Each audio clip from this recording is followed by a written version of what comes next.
Hey everyone, welcome back to Tech Talk. I'm Juliette Beauchamp. I am here with Computer World Executive Editor Ken Mingus, and we have a special guest in studio, the Editor-in-Chief of Robotics Business Review, Keith Shaw. Hey. He is an award-winning tech journalist. Former IDGer. IDGer with nearly over 2 decades. Almost 2 decades. About 2 decades. We don't want to make him too old.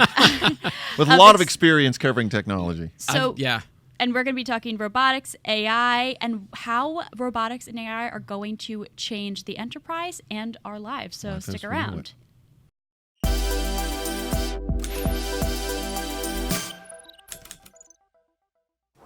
Thank you so much, Keith. We really appreciate you coming in. So excited to have you in studio. Well, thanks. It's great to be back. It's a little weird because, you guys changed some things around. Well, we got to keep you on your toes. And now I'm a guest. And most of the times I was in your spot and I was usually interviewing people. So now I've got to pretend to be an expert. Well, you can pretend. So robots. I have to admit, I was watching TV this weekend and I saw iRobot and I was thinking about, okay, do robots mean a dystopian future as we have seen it on the big screen? Or? That's always the general media perception joke, of, right? of robots is that they're going to take our jobs or they're going to achieve the singularity and intelligence and Skynet and they're going to destroy everybody. Actually, I want to go see the new Terminator movie, but anyway, that's not going to happen. If you go and visit real robot companies or if you see companies that are using robots, a lot of the robots are good at doing one thing, and that's all they can do. So a robot arm that can help, create an automobile, that's all it can do. It's not going to achieve It's not going to come after the factory workers, it might start to replace them, right? Well, not necessarily. I mean, what we're hearing from the industry is that a lot of the tasks that are being automated are tasks. So if you have a job where all you do all day is this, then that task is going to be replaced by a robot at some point. Okay. And really, who wants a job where you just do this all day? Yep. And so, in the warehouse space, for example, Amazon, 7 years ago, they bought Kiva Systems and replaced a lot of, I don't know if they replaced the workers, but they now have robots that go out into a warehouse, grab a rack of products, bring it back to a worker. The worker then packs the order. Yeah. And so, again, because you had workers that were walking up and down aisles, and that was a horrible job. And you still hear stories of Amazon workers and how bad the conditions are. And but those tasks are being replaced by robots, and they're using those employees to do other things that humans can do well. And again, that's multiple tasks and creative thinking and things like that. And that's where the industry is moving. So they're not, in some cases they're going to replace jobs. In other cases, they're replacing tasks. In all cases, I think companies want to retrain those workers to utilize more of their human abilities and their brain power and things like that. Yeah, it's interesting. I do think that there's this sort of assumption that in the workplace, you'll see robots that look like humanoid type robots wandering around the halls and doing things, where really robotics is much more of a manufacturing, supply chain, delivery kind of that's where they're really proliferating now. Is that right? Yeah, the 3 big areas where robots are having a big impact are manufacturing. Obviously, that's been around for 40 years with robots making automobiles and things like that. Sure. Electronics, you see some robot arms that are assembling some tasks. And the supply chain within the last 5 to 6 years, all these mobile robots that either help a person pick items off of shelves and then deliver them to a packing station. And that's all been driven by Amazon. I mean, Amazon has been able to achieve the next day or same day delivery promise basically because of all of their knowledge in robotics in that company that they bought. And then they developed more from that. And all of the other companies out there that suddenly found themselves without a robotic solution were scrambling to look for other kind of companies, and that saw growth of mobile robot companies, autonomous robot companies. So you've got companies like Locust Robotics, Fetch Robotics, 6 River Systems, which just got bought by Shopify. You see Walmart investing heavily in robotics. You see Target looking into robots more for the back end and the warehouse and the supply center. Like stocking supplies, things rather than delivery? Yeah, but you're even looking at delivery too. The last mile delivery problem is it's so expensive for human workers that you're seeing kind of mobile robots, you're seeing drones, you're seeing a lot of different ways to attack the last mile delivery issue.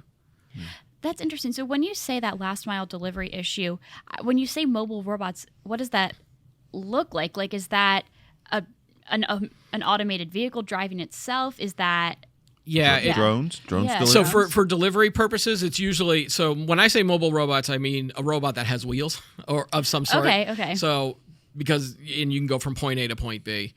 So in a warehouse, it usually has a bin on top of it, or you can place a bin on top of it, and it just looks like it's a cart on wheels or a cart, but then it can move autonomously without someone controlling it. So in the last mile space, you're seeing kind of like the best example I can give is like an ice cooler. Like if you're going to go tailgating and you've got the cooler. Yeah. Imagine a cooler on wheels that has a top. And so what they're doing is, like for food delivery or for other package delivery, they're putting the item into the cooler, so to speak, and then locking it. It's all automated locking, and then the robot goes off and delivers the package. And then you've got an app, and you go, oh, my delivery's here. Boom, boom, boom. It unlocks it, and then you can take and then it goes back to the distribution center. I can see how this. And those are Go being ahead. deployed on college campuses a lot because you don't have to worry about real traffic and sidewalks and things like that. Yeah. Yeah, I was just wondering. I mean, because it sounds like something like this doesn't sound like it's ready for like the open road yet. We were talking a little bit earlier about how robotics is one of the things that you guys cover is autonomous vehicles, and I can easily see where something like this, it may be limited for now, either on a campus or a corporate campus, something like that, could eventually, with the advent of with advances in autonomous driving and machine learning, things like that, could eventually make it out into the real world. Do you see that happening? We're seeing some slowly? We're seeing some pilot projects where if a vehicle can be autonomous in a certain area, and obviously California is one of those states, Arizona is another state that's allowed autonomous vehicles on their roads. So we're seeing some pilot programs where, for the delivery space, for example, where you've got now an automated van. And on the side of the van, when you open the van, it's all shelves. And so we're seeing pilot programs where it can go into a neighborhood and then alert you when your package is ready. You come out of the house and you go to the van, you take your stuff, and then it goes on to the next kind of delivery location. What happens if you're not there when the robot? I think that it won't deliver. It won't deliver just keeps unless going? it just keeps going. Or it'll stop, wait for you to come out. Yeah. If you don't come out, then it just. I keeps think going. that probably the van isn't deployed until there's enough critical mass. People that are home so that they can Sure. collect the products or the packages. Yeah. But that's one way that I feel like is a really tangible and obvious way that robotics are sort of shaping industry, and it's something that we can see as consumers, as everyday people, because it's going to slowly become a part of our everyday lives. But what are some ways that maybe robotics haven't? What are some industries that robotics are beginning to become more and more integrated in? Okay, all right. So I mentioned manufacturing and supply chain. I think the third area that we didn't get to was in the medical space. Okay. So you're seeing a lot of surgical robots. I was just going to say like surgery. It all started, and surgical robot, I think the first one was 2011. Don't quote me on that. Maybe 2001 even. It's been the Da Vinci robot has been around for a number of years. And again, it's a robotic system that assists the surgeon in So the providing. surgeon's doing the surgery, but it's the robot that's actually it. And so what you see with a lot of these systems is that, so let's imagine this is the patient. The robot's kind of on top of the patient. And then there's a doctor who's sitting at a separate area, and he's usually here, and he's looking at, and then he's basically kind of almost joysticking the robot into doing all that. So we're seeing surgical robots, and again, that started with procedures in the abdomen and lower, but now we're seeing ones that do knee replacements. We're seeing ones that do hip replacements. We're seeing some brain surgery robots. There's a robot that does hair replacement.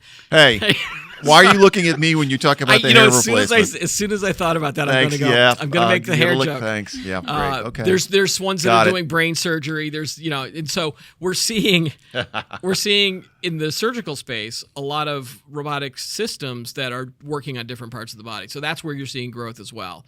And then within the hospital setting, most of these places are large campuses, and they have materials delivering issues just like everybody else, like dirty linens and cafeteria food, that kind of stuff. And so robots are being used to kind of, deliver from point A to point B. Are we seeing anything? I've got two other industries too. Oh, Sorry. go. No, don't. We're seeing construction and agriculture will probably be the next two big markets where Agriculture. How? Agriculture, so self-driving tractors and harvesters and combines. Okay. But also aerial drones that can then kind of fly over the fields and with the software, with AI software, it can tell you where certain crops need to be watered more, watered less.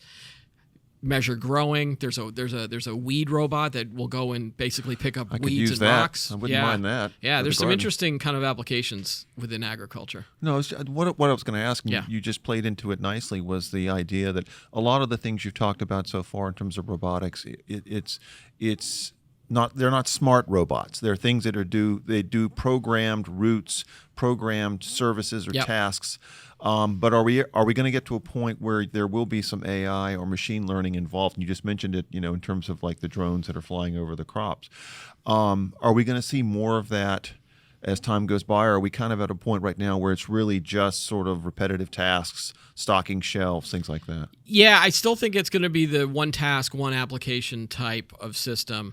We're seeing integration in the supply chain space. So now you have a robot that goes out into the warehouse and grabs an item, or someone picks the item, and then it moves back to a packing station, and a second robot will then pick it from the bin and place it along the way. So we're seeing integrations to create more of an automated process.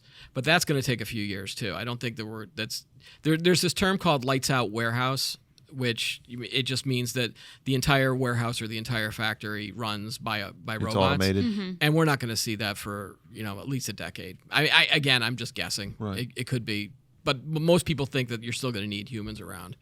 Well, I would hope so. With even some of these picking robots, there's a company in Somerville called Right Hand Robotics.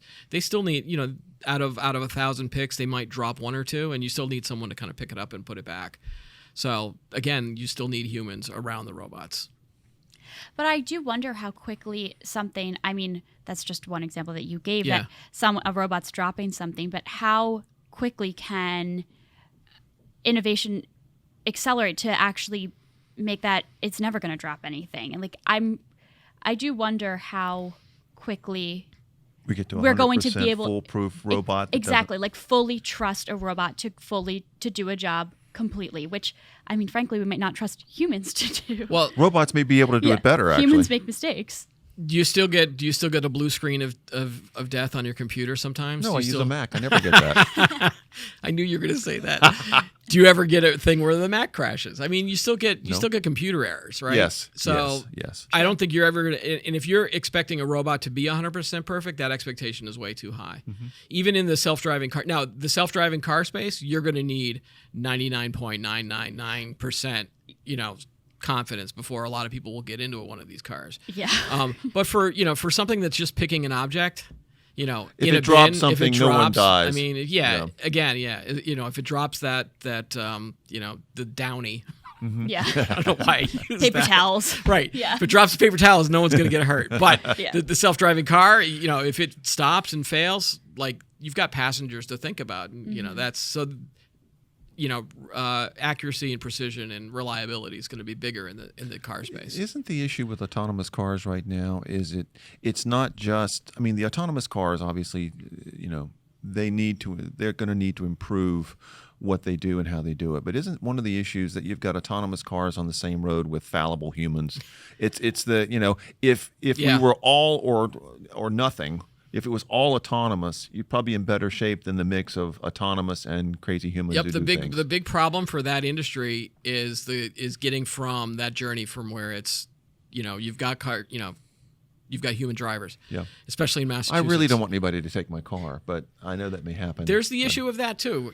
Well, okay, so let's say in let's say 30 years or 40 years when I'm 40 or 50, when you're 60. Retired. Yeah.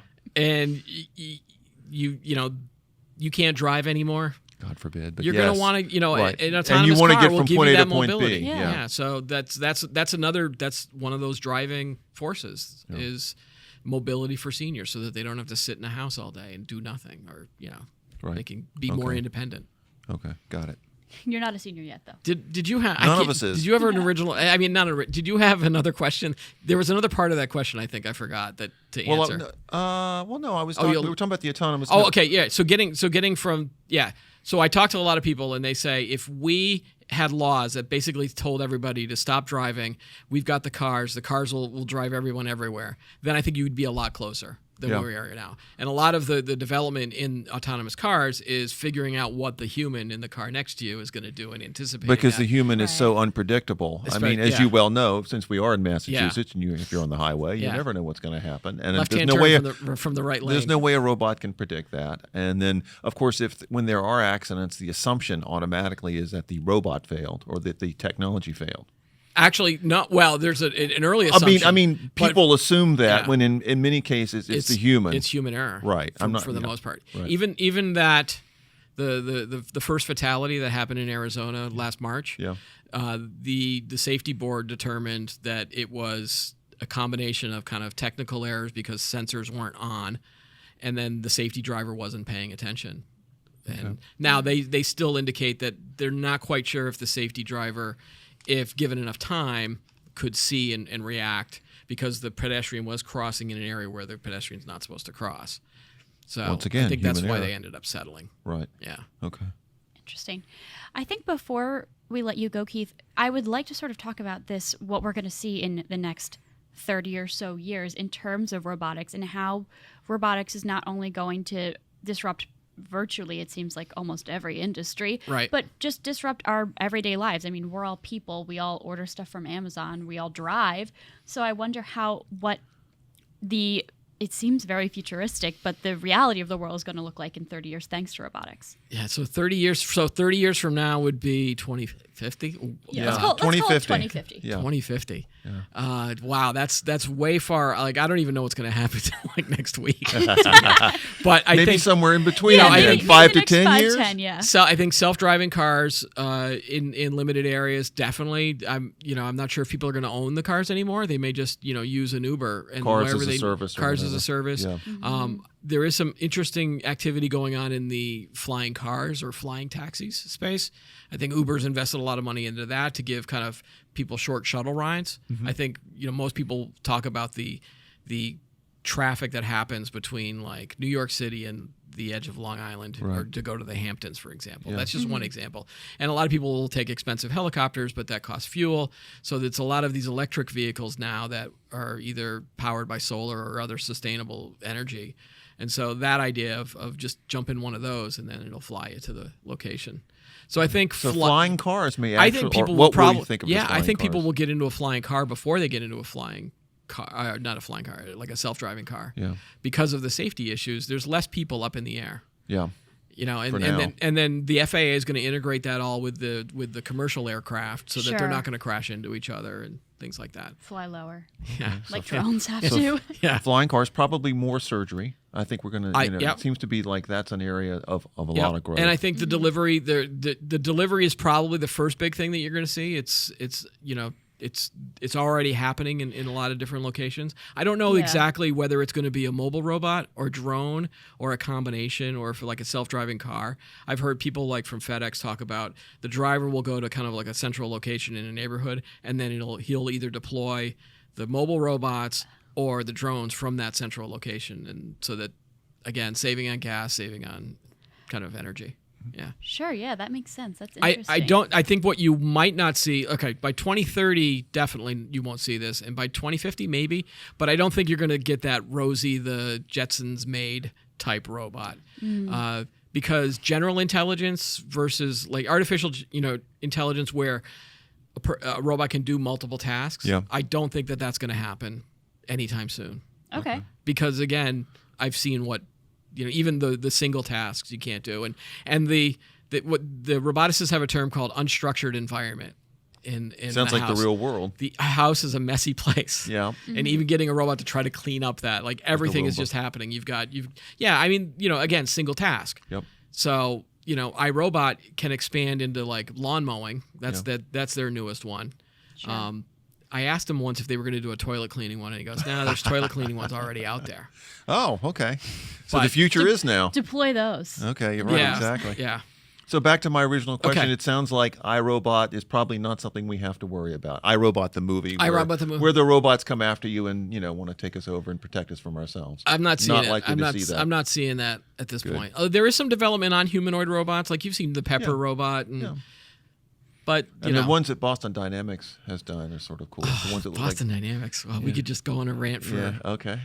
I like them and I hate them at the same time. Okay. 30-second rant. Okay, Go. 30-second rant. A lot of the videos you see do not show the autonomy. Yeah. There's usually somebody Some controlling with it Yeah. Exactly. from off screen. Okay. Yeah. So it's cool that the agility that they get with a lot of these things is really cool. Yeah. But the autonomy is more. I like autonomy developed on a robot on wheels that won't run into you. Yeah. Now, I heard their chief scientist talk last week at a WPI event, and they do have autonomy that's being built in. The other thing I don't really like about them is they've got this little robot dog, Yeah. and they've admitted they don't necessarily know exactly where it's going to be deployed. And I have an issue with, like, if you build a robot, you should tell people what it's going to be used for. Yeah. Why? Yeah. They're what kind of they're kind of doing that whole. It sounds like they're just trying. They're going to to ask draw developers attention. to come up with the application for it, and then Yeah. see which sticks. So they're asking the users to throw the spaghetti against the wall, and you know, that's a really good visual. Yeah. Robot dogs. Yeah. Well, it looks cool. Yeah. It does. It's cool to watch. Which I think is probably the point. Yeah. Great. Well, yeah. Thank you so much for coming Hey, in. no Keith. problem. We could talk for days if We you will. want. We will have you Yeah. back. We All will right. do this Sure, on a regular anytime. basis. All right. Absolutely. Awesome. And Thanks, I am, Keith. for the record, so in on some semi-autonomous driving if it means it can pick me up at my house and drop me off at work, because I don't mind the time of the commute, but having to operate the car for that long, I wish I could just sit there and read a book or something. I love that. But autonomous driving will be the last thing I'll embrace. What's your traffic situation like when you come up, though? I mean, are you stuck in traffic a lot? No. Yeah. See, am. and you It's are. the time of right. day. It's I think time of day. so. I'm stuck a lot, and I just start thinking about I could get so much more done, either checking email or doing some work or reading a book or watching a movie.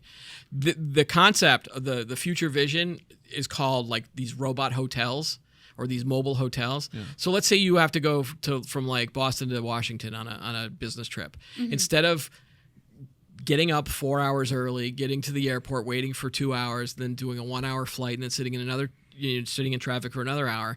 Instead, you just get into one of these robot car hotel things.